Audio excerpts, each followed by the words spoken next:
அல்லாஹ் ஒரு மனிதனுக்கு இரக்கம் காட்டட்டும். அவர் யார் என்றால், தன் குறையில் மூழ்குவதை விட்டு, பிறருடைய குறையில் மூழ்குவதை விட்டு தன்னுடைய குறையிலேயே மூழ்கி கொண்டிருப்பார். அல்லாஹ் ஒருவருக்கு அவனுடைய கோபத்தை, அவனுடைய சாபத்தை இறக்குவான். யார் அவன்? பிறருடைய குறைகளில் மூழ்கி கொண்டிருப்பான், தன்னை மறந்து விடுவான். முதல் நிலையை எடுப்பவன் மகிழ்ச்சியாக இந்த பூமியில் வாழ்வான். இரண்டாவது நிலையை எடுப்பவன் இந்த உலகத்திலேயே இழிவடைவான். ரசூலுல்லாஹ் ஸல்லல்லாஹு அலைஹி வஸல்லம் அதைத்தான் சொன்னார்கள். யார் ஒருவன் பிறருடைய குறையை தேடுகிறானோ அல்லாஹ் என்ன செய்வான்? அவனுடைய குறையை தேட ஆரம்பிப்பான். அவனுடைய குடும்பத்தார்களின் மத்தியிலேயே அல்லாஹ் அவனை இழிவுபடுத்தி விடுவான். அல்லாஹ் ரப்புல் ஆலமீன் நம்மை பாதுகாப்பானாக. அதனால் எம்முடைய நஃப்ஸுக்கு எச்சரிக்கை செய்வது நாம் பிறருக்கு எச்சரிக்கை செய்வதை விட முதன்மையானது. அறிவுரைகளை பிறருக்கு நாம் கூறுவதை விட நம்முடைய நஃப்ஸுக்கு கூறுவது மிக முதன்மையானது. பிறர் நேர்வழியை அடைந்தாலும் அடையவில்லை என்றாலும் நாளை அல்லாஹ் அதை குறித்து எம்மிடத்தில் கேட்கப் போவது கிடையாது. ஆனால் என் நஃப்ஸ் நேர்வழி அடையவில்லை என்றால் அல்லாஹ் என்னிடத்தில் தான் கேட்பான், நான் தான் அவனுக்கு பதில் சொல்ல வேண்டும். ஹஸன் அல் பஸ்ரி ரஹிமஹுல்லாஹ் அதனால் தான் சொன்னார்கள், ஒரு மனிதன் எப்போதும் நலவிலேயே இருப்பான் தன்னுடைய நஃப்ஸை எச்சரித்துக் கொண்டிருந்தால். தன்னுடைய நஃப்ஸுக்கு எச்சரிக்கைகளை கொடுத்து கொண்டே இருந்தால் அவன் எப்போதும் நலவிலேயே இருப்பான். அதனால் தான் ரசூலுல்லாஹ் ஸல்லல்லாஹு அலைஹி வஸல்லம் எந்த அறிவுரையை பிறருக்கு கூறுவதாக இருந்தாலும் தன்னையும் அதில் இணைத்தே அல்லாஹ்வுடைய தூதர் சொல்லுவார்கள். உதாரணமாக ரசூலுல்லாஹ் ஸல்லல்லாஹு அலைஹி வஸல்லம் ஒருமுறை சொன்னார்கள், நபி தோழர்களை பார்த்து, உங்களில் யாரும் உங்களின் அமல்களை காரணம் காட்டி சொர்க்கம் நுழைந்து விட முடியாது. யா அல்லாஹ், நான் இவ்வளோ செஞ்சிருக்க, இவ்வளோ அழைப்பு பணி செஞ்சிருக்க, இவ்வளோ சதக்கா கொடுத்துருக்க, இவ்வளோ மார்க்க நிகழ்ச்சிகளை ஏற்பாடு செஞ்சிருக்க, எனக்கு சொர்க்கத்தை கொடுன்னு சொல்லி அல்லாஹ் யாரும் உங்கள்ட கேட்ட முடியாது. சஹாபாக்கள் உடனடியாக கேட்டார்கள், யா ரசூலுல்லாஹ், அப்போ நீங்க உங்களுடைய நிலைமை என்ன? ரசூலுல்லாஹ் ஸல்லல்லாஹு அலைஹி வஸல்லம் சொன்னார்கள், ஆம், நானும் தான். என்னையும் அல்லாஹ் அவனுடைய அருளால் சூழவில்லை என்றால் நானும் சொர்க்கம் நுழைய முடியாது. நான் நபி, நான் ரசூல், நான் அல்லாஹ்வுடைய நேசர், அல்லாஹ் என்ன சொர்க்கத்துக்கு அனுப்பிடுவான்னு உறுதியாக சொல்லல. என்ன சொன்னாங்க? அல்லாஹ் என்னையும் அவனுடைய அருளால் சூழவில்லை என்றால் நானும் சொர்க்கம் நுழைய முடியாது என்று அல்லாஹ்வுடைய தூதர் ஸல்லல்லாஹு அலைஹி வஸல்லம் அவர்கள் சொன்னார்கள். அதனால் பிறரை அழைப்பதற்கு தயாராக ஆகுவதற்கு முன்னால் இந்த மாநாட்டு நிகழ்ச்சிகளை ஏற்பாடு செய்து நாம் அல்லாஹ்வுடைய உதவியால் நாம் செய்கின்ற இந்த ஏற்பாட்டின் மூலமாக பிறர் நேர்வழியை அடைய வருவதற்கு முன்னால் நாம் செய்ய வேண்டியது, என் ரப்புக்கு முன்னால் நான் யார், அதை முதலிலே நான் இன்று முடிவெடுக்க வேண்டும். என் ஈமானின் தரம் என்ன என்பதை நான் இன்றைய நாள் தெரிந்திருக்க வேண்டும். ஆயிஷா ரலியல்லாஹு அன்ஹா அவர்கள் தன்னுடைய ஈமானை எப்படி மதிப்பிட்டார்கள்? குர்ஆனில் அல்லாஹ் 3 சமூகத்தார்களை சொல்கிறான். அதனுடைய விளக்கம் என்ன என்று ஆயிஷா ரலியல்லாஹு அன்ஹா அவர்களிடத்திலே வந்து நின்றார்கள். ஒரு கூட்டம் சாபிக்கும் பில் கைராத், நன்மையில் விரையக்கூடியவர்கள். இன்னொரு கூட்டம் முக்தஸித், நடுநிலையாளர்கள். இன்னொரு கூட்டம் ஸாலிமுல் லினஃப்ஸி, தங்களுக்கு தாங்களே அநீதம் இழைப்பவர்கள். ஆயிஷா ரலியல்லாஹு அன்ஹா சொன்னார்கள், சாபிக்கும் பில் கைராத், நன்மையில் முந்தியவர்கள் யார் என்றால் அல்லாஹ்வுடைய தூதரை ஈமான் கொண்டு அல்லாஹ்வுடைய தூதரோடு வாழ்ந்து அவர்களுடைய நாவிலாலே சொர்க்கத்தின் நற்செய்தி கொடுக்கப்பட்டவர்கள். அவர்களை பின்தொடர்ந்தவர்கள் யார்? முக்தஸித், நடுநிலையாளர்கள். ஸாலிமுல் லினஃப்ஸி, தங்களுடைய நஃப்ஸுக்கே அநீதம் இழைத்தவர்கள் யார் என்றால் வந்த தோழரை பார்த்து சொன்னார்கள், என்னையும் உன்னையும் போன்றவர்கள். ஆயிஷா ரலியல்லாஹு அன்ஹா தன்னுடைய ஈமானை எப்படி பார்த்தார்கள்? தன்னுடைய ஈமான் அல்லாஹ்விற்கு அநீதம் இழைக்கக்கூடிய தரத்தில் இருக்கிறது என்று பார்த்தார்கள். நாம் இன்னைக்கு எப்படி பார்க்கிறோம்? ஒரு சின்ன ஒரு தாவா நிகழ்ச்சி நல்லபடியாக நடந்துருச்சு, மக்கள் வந்துட்டாங்கன்னா ஏதோ பெருசாக சாதனை படைச்சிட்ட மாதிரி பார்க்குறோம். அல்லது 5 வக்து சரியாக தொழுதுட்டா இன்னைக்கு மௌத்தா போனால் கூட அல்லாஹ் நம்மளை ஜன்னத்துல் ஃபிர்தௌஸ்ல ரசூலுல்லாஹ்வோட வாழ வச்சிருவான்னு பார்க்குறோம். அல்லாஹ் ரப்புல் ஆலமீன் நம்மை சீர்படுத்துவானாக. சஹாபாக்கள் எல்லோரும் உங்களுக்கு எல்லாம் தெரியும். உமர் இப்னுல் கத்தாப் ரலியல்லாஹு அன்ஹு யார்? அவருடைய சிறப்புகளை எல்லாம் இந்த சிறிய நேரத்தில் கூற முடியாது. சத்தியம் அவருடைய நாவில் பேசும், அவருடைய சிந்தனையில் பேசும். உமர் ஒரு தெருவில் நடந்து சென்றால் ஷைத்தான் என்னோட தெருவில் ஓடி செல்வான். எனக்கு பிறகு ஒரு நபி வருவதாக இருந்தால் லக்கான உமர், அவர் உமராகத்தான் இருப்பார். உமரே, உன்னுடைய மாளிகையை நான் சொர்க்கத்திலே பார்த்தேன். உமரே, உன்னுடைய இல்மிற்கு அல்லாஹ் சான்று கொடுத்தான், உன்னுடைய இறையச்சத்திற்கு அல்லாஹ் சான்று கொடுத்தான். உனக்காக அல்லாஹ் குர்ஆனுடைய பல வசனங்களை இறக்கி இருக்கிறான். சுப்ஹானல்லாஹ். இப்படி சிறப்பு பெற்ற உமர் ஹலீஃபாவாக அமீருல் முஃமினீனாக மாறியதற்கு பிறகும் ஹுதைஃபா ரலியல்லாஹு அன்ஹு அல்லாஹ்வுடைய தூதர் முனாஃபிக்குகளுடைய பட்டியலை கொடுத்திருந்த மறைவான அந்த பட்டியலை கொடுத்திருந்த நபித்தோழர் ஹுதைஃபாவிடத்தில் சென்று என்ன சொன்னார்கள்? யா ஹுதைஃபா, இந்த அமீருல் முஃமினீன், முஃமின்களுடைய அமீர் என்று அழைக்கப்படக்கூடிய உமர், இவரின் பெயரும் அந்த முனாஃபிக்கின் பட்டியலில் இருக்கிறதா என்று பார் என்றார்கள். ஹந்தலா ரலியல்லாஹு அன்ஹு என்ன சொன்னார்கள்? நாஃபக ஹந்தலா, ஹந்தலா முனாஃபிக்காகி விட்டார். ஏன் ஹந்தலா முனாஃபிக்கானார்? ரசூலுல்லாஹ்வோடு இருக்கும்போது ஒரு ஈமான், ரசூலுல்லாஹ்வை விட்டு பிரிந்து விட்டால் இன்னொரு ஈமான். அபூபக்கரிடத்தில் சொன்னார்கள் ரலியல்லாஹு அன்ஹு, அபூபக்கர் ரலியல்லாஹு அன்ஹு சொன்னார்கள், அப்படியா ஹந்தலா, நானும் அந்த தன்மையில் தான் இருக்கிறேன். அபு முலைகா ரஹிமஹுல்லாஹ் தாபிஈ, சஹாபாக்களுடைய மாணவர், அவர் சொல்கிறார், 30 நபித்தோழர்களை நான் பார்த்திருக்கிறேன். எத்தனை நபித்தோழர்கள்? 30 நபித்தோழர்களை நான் பார்த்திருக்கிறேன். அவர்களிடமிருந்து பாடம் படித்திருக்கிறேன். அந்த 30 நபித்தோழர்களும் தங்களை எண்ணினார்கள், நான் ஒரு முனாஃபிக்காக இருப்பேனோ என்று. சாதாரண நபித்தோழர்கள் அல்ல. அபு முலைகா ஹதீஸை அறிவிக்கக்கூடிய அறிவிப்பாளர். அவர் யாரிடத்திலிருந்து ஹதீஸை எல்லாம் கேட்டார் என்று பார்த்தால் ஆயிஷா ரலியல்லாஹு அன்ஹா, அஸ்மா பின்த் அபி பக்கர், அலி பின் அபி தாலிப், சஅத் பின் அபி வக்காஸ். சுப்ஹானல்லாஹ். சொர்க்கத்திற்கு நற்செய்தி சொல்லப்பட்ட நபித்தோழர்கள் இவர்கள் எல்லாம். இவர்களிடமிருந்து ஹதீஸை கேட்கக்கூடிய அபு முலைகா ரஹிமஹுல்லாஹ் எப்படி என்ன சொன்னார்கள்? இந்த 30 நபித்தோழர்களும் தங்களை எப்படித்தான் எண்ணினார்கள்? தான் ஒரு முனாஃபிக்காக இருப்பேனோ என்று எண்ணினார்கள். ஹசன் ரஹிமஹுல்லாஹ் அவர்கள் அதன் காரணமாகத்தான் சொன்னார்கள், மா யகாஃபு நிஃபாக இல்லல் முஃமின், ஒரு முஃமின் தான் நிஃபாக்கை பயப்படுவான். ஒரு முஃமின் தான் நான் நயவஞ்சகனா என்று பயப்படுவான். ஒரு முனாஃபிக் நிஃபாக்கை பயப்படவே மாட்டான்.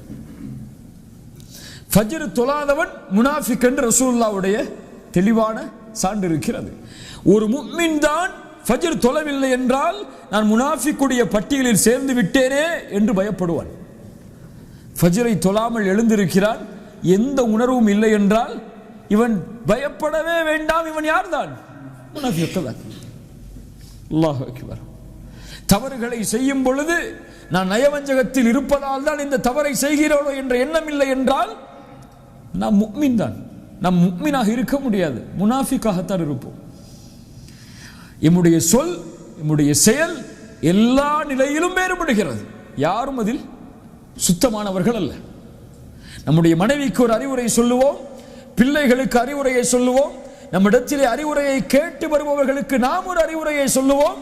ஆனால் நமக்கு தெரியும் அந்த அறிவுரையில் நான் எந்த அளவு இருக்கிறேன் என்று. மேல்லையா? குர்ஆனுடைய வகுப்புக்கு வரக்கூடிய நிகழ்வுகளை எல்லாம் மக்களுக்கு அனுப்பி அவர்கள் இந்த சென்டருக்கு வந்து குர்ஆனை ஓத வேண்டும் என்ற ஆர்வத்தை ஏற்படுத்துவோம். ஆனால் நமக்கு தெரியும் குர்ஆனில் நம்முடைய நிலைமை என்னவென்று, தொழுகையில் நம்முடைய நிலைமை என்னவென்று, திக்ரில் நம்முடைய நிலைமை என்னவென்று, அல்லாஹ்வுடைய பார்வையில் நம்முடைய நிலைமை என்னவென்று, அதை பற்றி எல்லாம் எந்த கவலையும் இல்லாமல் நாம் வாழ்ந்து கொண்டிருக்கிறோம். தெளிவான முனாஃபிக்குகளுடைய தன்மைகளை ஒப்பிட்டு பார்த்தால் இன்றைய நம்முடைய வாழ்வின் தன்மைகளை ஒப்பிட்டு பாருங்கள், அப்படியே இருக்கும். நாம் நிஃபாக்குடைய தன்மையில் வாழ்ந்து கொண்டே அல்லாஹ் பாதுகாப்பானாக நம்மை முஃமினாக நினைக்கிறோம். ஆனால் நபித்தோழர்கள் முஃமின்களாக வாழ்ந்து கொண்டே தங்களை முனாஃபிக்காக நினைத்தார்கள். அதான் நமக்கும் நபித்தோழர்களுக்கும் உள்ள வித்தியாசம். அல்லாஹ் ரப்புல் ஆலமீன் நம்மை பாதுகாப்பானாக. இப்போ இந்த தன்மையிலிருந்து எப்படி மாறுவது? ஒருவர் மாறினால் அவனுடைய வாழ்வில் எது நடக்கும்? அதுதான் இந்த நேரத்தில் நம்ம செய்ய வேண்டிய முடிவு. ஒருவன் தன்னை அல்லாஹுவை நோக்கி விரையக்கூடிய மனிதனாக மாற்றினால் 2 தன்மைகள் அவனுடைய வாழ்க்கையில் ஏற்படும். முதல் தன்மை, தன்னுடைய ரப்பை அடையாமல் நெருங்காமல் தடுப்பதற்கு உள்ள பாவங்களை விடுபடுவான். தன்னுடைய ரப்பை நெருங்குவதற்கு தடையாக இருக்கக்கூடிய பாவங்களை விட்டு விடுபடுவான். இது என்ன தன்மை? முதல் தன்மை. ஆனால் இன்று நாம் எப்படி? நம்முடைய ஆடைகள் அழகாக இருக்கிறது, நம்முடைய கல் அல்லாஹ்விற்கு முன்னால் அழகாக இல்லை. தொழுகிறோம், நோன்பு வைக்கிறோம், ஜக்காத் கொடுக்கிறோம், தஅவா செய்கிறோம், இந்த வெளிப்படையான அமல்கள் எல்லாம் சரியாக இருக்கிறது, ஆனால் உள்ளம் இன்னும் பாவத்தை சுமந்து கொண்டே இதை செய்து கொண்டிருக்கிறது. இப்படியா இல்லையா? தொழுகிறோம், புறம் பேசுகிறோம், தொழுகிறோம், பொய் பேசுகிறோம், தொழுகிறோம், பிறர் மானத்தை பற்றி பேசுகிறோம், தொழுகிறோம், பிறர் குறைகளை வெளிப்படுத்துகிறோம், ஆனால் தொழுகிறோம். எது மேலானது? இப்னு தைமியா ரஹிமஹுல்லாஹ் அவர்களிடத்திலே அழகிய கேள்வியை கேட்டார்கள். ஒரு மனிதன் இஸ்திக்ஃபார் பாவ மன்னிப்பை கேட்கிறான், ஒரு மனிதன் அல்லாஹ்வை புகழ்கிறான். இதில் இந்த இரண்டில் எது சிறந்த அமல்? இது சிறந்த அமல்? பாவ மன்னிப்பா அல்லாஹ்வை புகழ்தலா? பாவ மன்னிப்பா அல்லாஹ்வை புகழ்தலா? இப்னு தைமியா ரஹிமஹுல்லாஹ் உதாரணத்தோடு சொன்னார்கள். ஏன் பாவ மன்னிப்பு சிறந்தது தெரியுமா? ஒரு மனிதனுக்கு ஆடை இருக்கிறது, அந்த ஆடை அழுக்காக இருக்கிறது, அதன் மேலே நறுமணங்களை பூசுகிறான். இது எதற்கு சமம்? பாவங்களில் உள்ளவன் தஸ்பீஹ் செய்வதற்கு சமம். ஒரு மனிதனுக்கு ஆடை இருக்கிறது, அழுக்காக இருக்கிறது, அவன் நறுமணம் பூசுவதற்கு முன்னால் முதலில் அதை துவைத்து சுத்தம் செய்கிறான், அதற்கு பிறகு நறுமணம் பூசுகிறான். இது பாவங்களிலிருந்து விடுபட்டு பாவ மன்னிப்பை கேட்டு அல்லாஹ்வை நெருங்கி நன்மைகளை செய்கிறார். இவர்கள்தான் அல்லாஹ்விற்கு விருப்பமானவர்கள், இவர்கள்தான் அல்லாஹ்விற்கு விருப்பமானவர்கள். இன்னஸ் ஸலாத்த தன்ஹா அனில் ஃபஹ்ஷாஇ வல் முன்கர், தொழுகை மானக்கேடான விஷயத்தை விட்டு தடுக்கும் என்றால் அவன் சுத்தமான நிலையில் தொழுகையில் போகின்றான். கல்வை சுத்தப்படுத்திய நிலையில் அல்லாஹ்விற்கு முன்னால் நின்றால் அல்லாஹ் ரப்புல் ஆலமீன் அவனை மற்ற செயல்களிலும் சுத்தப்படுத்துவான். அல்லாஹ் ரப்புல் ஆலமீன் நம்மை சீர்படுத்துவானாக. இந்த உள்ளத்தை கொள்ளாதவரை எம்முடைய எந்த தேவைகளை அல்லாஹ்விடத்திலே கேட்டாலும், எவ்வளவு அல்லாஹ்வை நெருங்க வேண்டும் என்று ஆசைப்பட்டாலும், எந்த பணிகளை நாம் செய்தாலும் அல்லாஹ்விடத்தில் நெருங்க முடியாது. ரசூலுல்லாஹ் சொன்னார்களா இல்லையா? ஒரு மனிதன் வெகு தூரமான பயணம் செய்கிறான், பாலைவனத்தில் செல்லக்கூடிய நேரத்தில் கடுமையான களைச்சலால் அவருடைய முடியெல்லாம் தூசி படிந்து, முகமெல்லாம் தூசி படிந்து காணப்படுகிறது. அப்போது அல்லாஹ்வை அழைக்கிறான், யா அல்லாஹ் உதவி உதவி என்று. ரசூலுல்லாஹ் சொன்னார்கள், இவனுக்கு அல்லாஹ் எப்படி உதவி செய்வான்? அல்லாஹ்வை இவன் அழைத்தாலும் இவனுடைய ஆடை ஹராமான ஆடை, இவன் சாப்பிட்ட சாப்பாடு ஹராமான சாப்பாடு, குடித்த பானம் ஹராமான பானம், இவனுக்கு அல்லாஹ் எப்படி உதவி செய்வான்? ஹராமான நிலையில் அல்லாஹ்விடத்திலே நெருங்க வேண்டும் என்ற ஆசைப்பட்டு நீங்கள் எதை செய்தாலும் அல்லாஹ் அங்கீகரிக்க மாட்டான். தஅவா செய்யுங்கள், அழைப்பு பணி செய்யுங்கள், இது அல்லாஹ்விடத்திலே பொருத்தத்தை ஏற்படுத்த வேண்டும் என்று முயற்சி செய்யுங்கள், அல்லாஹ் அதை முழுமையாக அங்கீகரிக்க மாட்டான். நீங்கள் பாவங்களை விட்டெல்லாம் விலகி அவனிடத்திலே வராதவரை. யார் ஒருவன் சுத்தமான நிலையில் அல்லாஹ்வை அணுகுகிறானோ அவன் அல்லாஹ்வை நேசிப்பவன், அவன் எதை கேட்டாலும் அல்லாஹ் கொடுத்து கொண்டே வருவான். அழகான நிகழ்வை நேற்றைய தினம் படித்தேன், பல உரைகளில் அதை கூறியிருக்கிறேன், இப்போதும் அதை சொல்கிறேன். அஹ்மத் பின் ஹம்பல் ரஹிமஹுல்லாஹ் அவர்களுடைய காலத்தில் நடந்த ஒரு நிகழ்வு.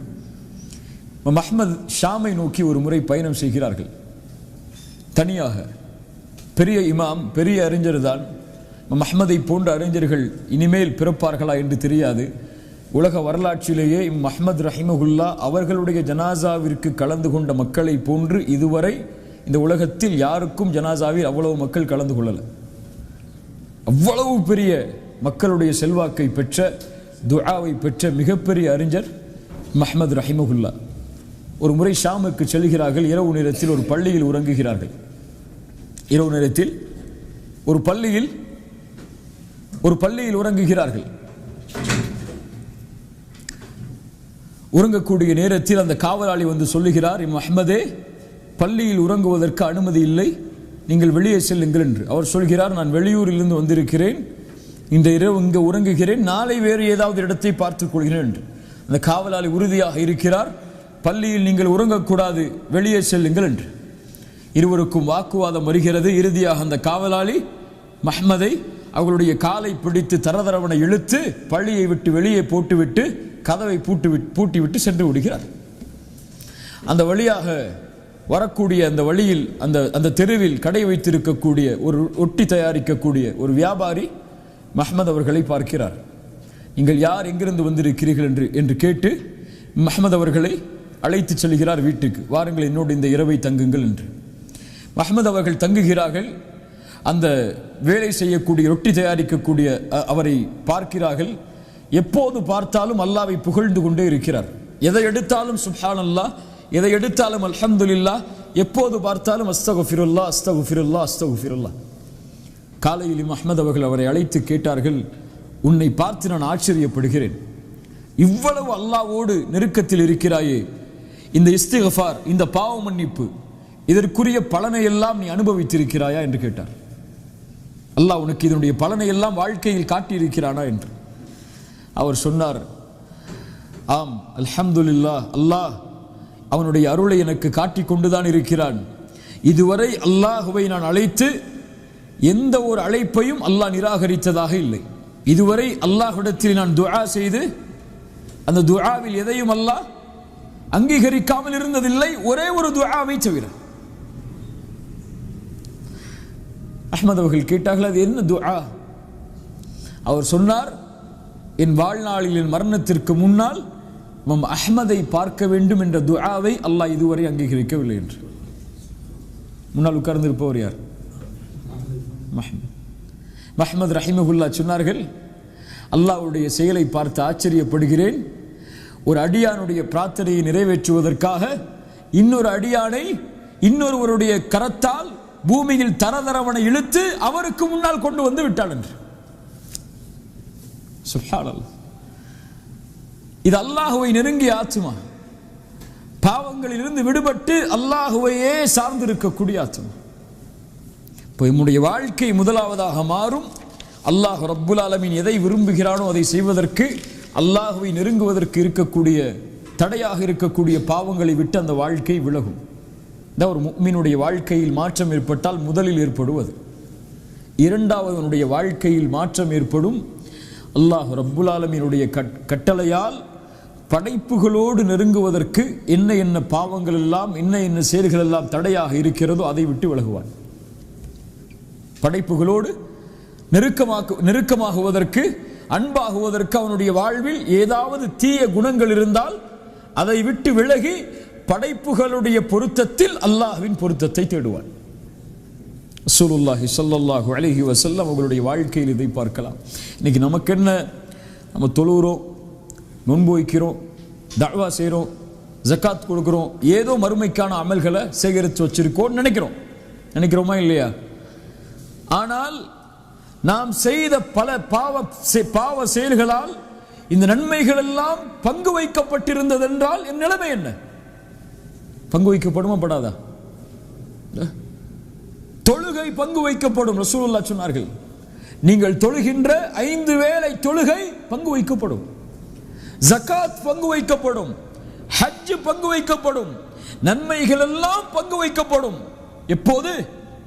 இவன் ஒரு மனிதனை பற்றி புறம் பேசியிருந்தால், ஒரு மனிதனை பற்றி பொய் பேசியிருந்தால், ஒரு மனிதனுடைய உள்ளம் நோகும்படி நடந்திருந்தால், ஒரு மனிதனை தாழ்வான பார்வையில் பார்த்திருந்தால், இந்த செயல்கள் எல்லாம் இவனுடைய நன்மைகள் அவனுக்கு பறிபோவதற்கு காரணமாக அமையும். நாளை மறுமையில் அல்லாஹ்விற்கு முன்னால் வந்து நிற்கும் போது, யா அல்லாஹ், தொழுதேனே, ஏன் நரகத்தை கொடுக்கிறாய் என்று கேட்க முடியாது. அதனால் ஒரு அறிஞர் அழகாக சொன்னார், அப்துல்லா இப்னு முபாரக் ரஹிமஹுல்லா, நீங்கள் யாரையாவது பற்றி புறம் பேசுவதாக இருந்தால் உங்களுடைய தாய் தந்தையை பற்றி புறம் பேசுங்கள். யாரையாவது பற்றி பேசிதான் உங்களுடைய உள்ளம் நிம்மதி அடையும் என்றால் உங்களுடைய தாய் தந்தையை பற்றி புறம் பேசுங்கள். ஏன் தெரியுமா? உங்களுடைய நன்மைகளுக்கு மிக உரித்தானவர்கள் அவர்கள்தான். உங்களுடைய நன்மைகளுக்கு மிக உரித்தானவர்கள் அவர்கள்தான். உங்கள் நன்மைகளை நீங்கள் பங்கு வைக்கிறீர்கள் புறம் பேசி, அதை உங்கள் தாய் தந்தைக்கு கொடுங்கள், அவர்களுடைய சொர்க்கத்தின் அந்தஸ்தாவது உயரட்டும் என்று இமாம் அப்துல்லா இப்னு முபாரக் ரஹிமஹுல்லா அவர்கள் சொன்னார்கள். கண்ணியத்துக்குரியவர்களே, இந்த தொழுகை, இந்த நோன்பு, இந்த தஅவா இதெல்லாம் பலனளிக்காது எம்மிடத்தில் இந்த தீய குணங்கள் எல்லாம் இருந்தால். உமர் இப்னுல் கத்தாப் ரலியல்லாஹு அன்ஹு சொன்னார்கள், ஒரு வாலிபனிடத்தில் 9 நல்ல குணங்கள் இருக்கிறது, ஆனால் ஒரே ஒரு தீய குணம் இருந்தால் போதும், இந்த 9 நல்ல குணத்தையும் அது அழித்து விடும். அதைத்தான் ரசூலுல்லாஹி ஸல்லல்லாஹு அலைஹி வஸல்லம் இடத்திலே கேட்கப்பட்ட போது, ஒரு பெண் தொழுகிறாள், நோன்பு வைக்கிறாள், இரவு வணக்கத்தில் ஈடுபடுகிறாள், தான தர்மங்கள் செய்கிறாள், ஆனால் அண்டை வீட்டாருக்கு நோவினை செய்கிறாள். ரசூலுல்லாஹி ஸல்லல்லாஹு அலைஹி வஸல்லம் என்ன சொன்னார்கள்? தொழுகிறாளா, பரவாயில்லை, அந்த தொழுகை அந்த பாவத்தை மன்னிக்கும் என்று சொன்னார்களா? ஜகாத் கொடுக்கிறாளா, பரவாயில்லை என்று சொன்னார்களா? ஹிய மின் அஹ்லின் நார், அந்த பெண் நரகத்தை சார்ந்தவள் தான். அண்டை வீட்டாருக்கு நோவினை செய்யும் அந்த பாவம் மேலே உள்ள எல்லாவற்றையும் அழித்துவிடும். அதைத்தான் அந்த ஹதீஸில் சொன்னார்கள். கவனிக்க வேண்டிய வார்த்தையும் அதுதான், லா கைர ஃபீஹா, அவரிடத்தில் எந்த நலவும் இல்லை. தொழுதாலும் தான தர்மங்கள் செய்தாலும் அவளிடத்தில் எந்த நலவும் இல்லை. ஹிய மின் அஹ்லின் நார், அவள் நரகத்தை சார்ந்தவள் தான். இது ஃபஅபில்லதிஹி அஹ்ஸன். நாம் இந்த நேரத்தில் செய்ய வேண்டியது தான். நம்ம ஒரு ஆளை நேசிக்கிறோம், அவரோட நல்ல முறையில் நடந்து கொள்றோம், இது இல்லை பெரிய விஷயம். உங்க மேல நான் நேசம் வச்சிருக்கேன், உங்கள்கிட்ட கண்ணியமா நடக்கிற, உங்களை பத்தி யார்ட்டையும் நான் பேசுறது இல்லை, உங்களுடைய மானம் பங்கமளிக்கக்கூடிய காரியத்தை செய்வதில்லை, உங்களுடைய குறைகளை நான் மறைக்கிறேன், என் மனைவியை நேசிக்கிறேன், மனைவியை பற்றி யாரிடத்திலும் பேச மாட்டேன், என் பிள்ளைகளை நேசிக்கிறேன், பிள்ளைகளை பற்றி யாரிடத்திலும் பேச மாட்டேன், அவர்களிடத்திலே கோவப்படும்படியாக நடந்து கொண்டாலும் நான் அவர்களிடத்திலே கோவப்பட மாட்டேன், இது இல்லை பெரிய விஷயம். யாரென்றே தெரியாத மனிதர்கள், அடையாளமே தெரியப்படாத மனிதர்கள் எம்மிடத்திலே வரும் பொழுது அவர்களிடத்திலே நாம் எப்படி நடந்து கொள்கிறோம், அதுதான் அல்லாஹ்வுக்கு மிக முக்கியமானது. எல்லாரும் நடப்பாங்களே, தெரிந்த மனிதர்களிடத்தில், நேசமுள்ள மனிதர்களிடத்தில் எப்படி நாம் பிற மனிதர்களிடத்தில் நடந்து கொள்ளப் போகிறோம், அவர்கள் வரும்போது அவர்கள் எப்படி வரவேற்க போகிறோம், அவர்கள் எம்மிடத்திலே கோபப்படக்கூடிய செயல்களை செய்யும் போது நாம் அவர்களிடத்தில் எப்படி நடந்து கொள்ளப் போகிறோம், அறியாமையில் சில வார்த்தைகளை அவர்கள் பேசும்போது அறியாமையில் பேசப்படும் அந்த வார்த்தைகளை எப்படி கையாளப் போகிறோம், அதுதான் முக்கியம். இது ஃபஅபில்லதிஹி அஹ்ஸன், தீமையை நன்மையை கொண்டு அழியுங்கள், அதை விரட்டுங்கள், அதை மாற்றுங்கள் என்று அல்லாஹ் ரப்புல் ஆலமீன் அவனுடைய புத்தகம் அல் குர்ஆனிலே சொல்கிறார். அதனால நம்ம நினைக்க வேண்டியது, நம்ம முனாஃபிக் இல்ல, மாஷா அல்லாஹ் இருக்கலாம் உங்களில் பலர். என் ஈமானை பார்க்கும்போது எனக்கு அதான் தெரியுது. உங்கள் ஈமானை முன்னால் வைத்தால் நீங்கள் முடிவெடுங்கள் நான் யார் என்று. இந்த நிலையில் என்னை மலக்குல் மௌத் சந்தித்தால் என் நிலைமை என்ன?